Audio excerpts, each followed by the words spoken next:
वो आपकी जान की प्यासी हो रही, क्या पूरा मामला है? सर इसका मेन कारण सर है मनीष दुबे के साथ उनका अवैध संबंध। सर जिसकी जानकारी सर हमें करीब साल भर पहले हुई, लेकिन सर उन्होंने कहा कि दोस्ती है। खैर सर हमारी पत्नी सर एसडीएम थी, उस समय इलाहाबाद प्रयागराज में सोराम तहसील में रही।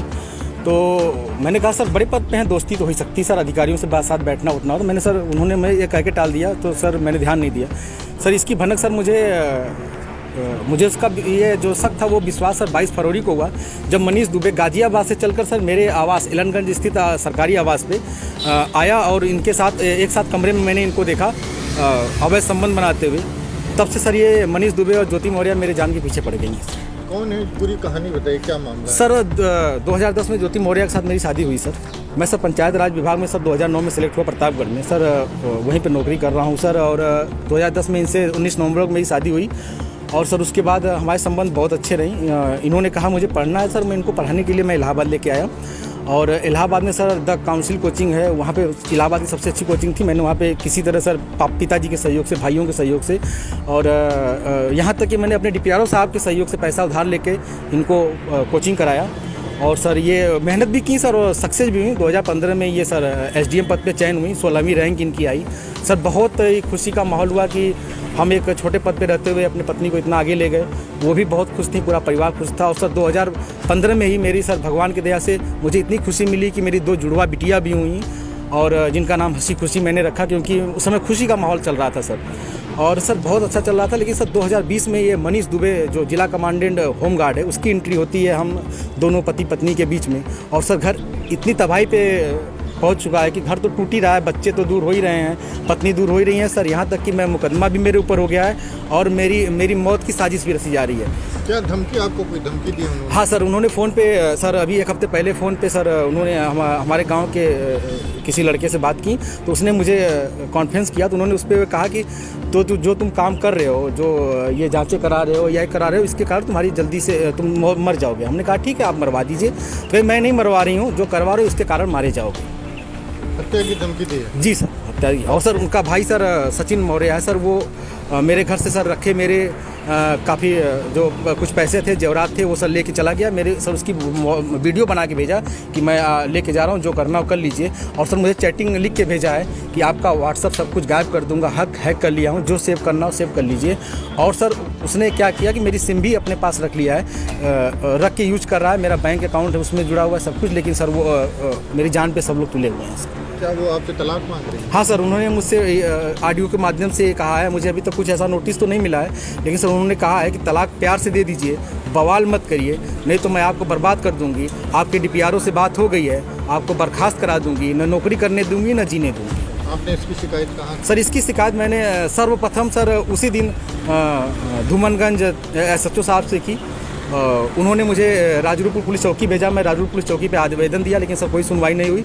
फिर सर उसके बाद मैंने ये 25 अप्रैल की बात है, फिर मैंने 27 अप्रैल को सर उनको ये रजिस्ट्री के माध्यम से सर उनको भेजा, कमिश्नर साहब को भेजा, डीएम साहब खत्री साहब के यहाँ मैं खुद स्वयं उपस्थित हुआ हूँ। उनसे मैंने बात की कि सर आपके एसडीएम साहब हैं, ऐसा कर रही हैं।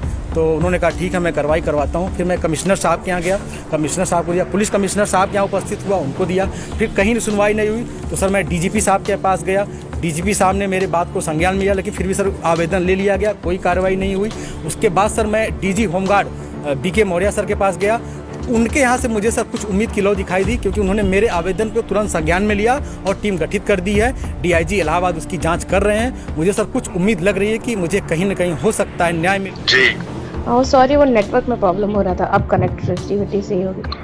तो इनकी एक कंप्लेंट मुकुल गोयल के यहाँ भी पड़ी हुई है, तो वो तो 14 महीने पहले। मतलब ये संकेत कुमारी अलग है और वो लड़की अलग है। हाँ, 3 लड़कियों का टोटल कंप्लेन है ना। अच्छा, एक तो जो आपने आर्टिकल पढ़ा, ये तो पुरानी न्यूज़ है। जी जी जी। एक कोई है जो कि चीफ मिनिस्टर के पास लड़की रोती हुई गई, वो सामान्य कोई लड़की है। अच्छा ठीक है, मतलब डिपार्टमेंट से नहीं है। जी जी जी। और तीसरा कंप्लेन वो था तीसरा कंप्लेन गोयल साहब के पास, जो गोयल साहब के पास डीजीपी के यहाँ दी गई है। तो डीजीपी क्या गई, उस पर कोई कार्यवाही नहीं हुई है? हाँ, वो ब्राह्मण है, वो मतलब जनरल में आती है या कैसे में आती है?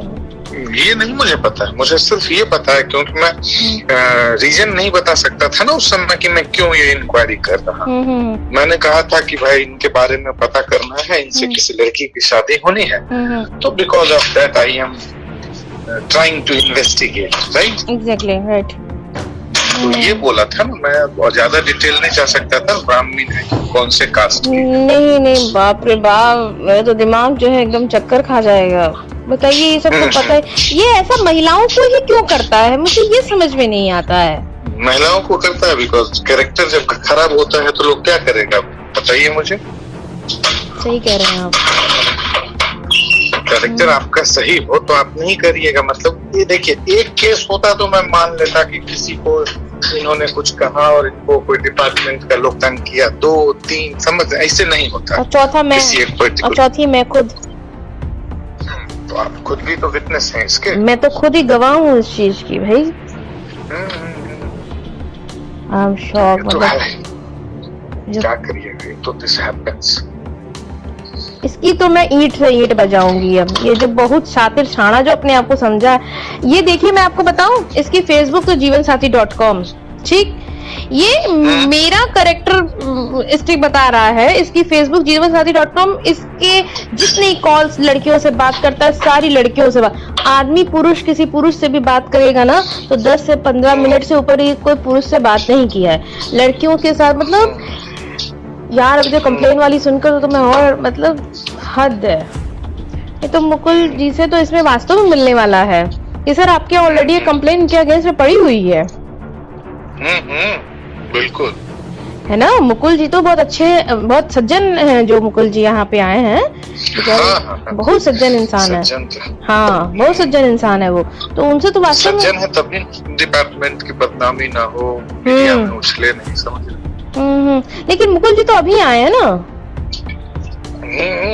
और कंप्लेन पड़ी आपके पास गया, कंप्लेन तो डीजी के पास ही रहेगा ना। तो पिछले वाले ने नहीं लिया तो अभी वाले ने क्यों नहीं एक्शन लिया? Got my point. और सब ठीक है। इतना तो सुन के तो मैं तो हिल ही जा रही। नहीं, कोई बात नहीं, आप टेंशन मत लीजिए, और मैं आपको, हम लोग ना सामने अच्छे से फिर बात करते हैं, ठीक है? जी बिल्कुल। दोस्त आ गए हैं। चलो ठीक है, ओके, बाय बाय।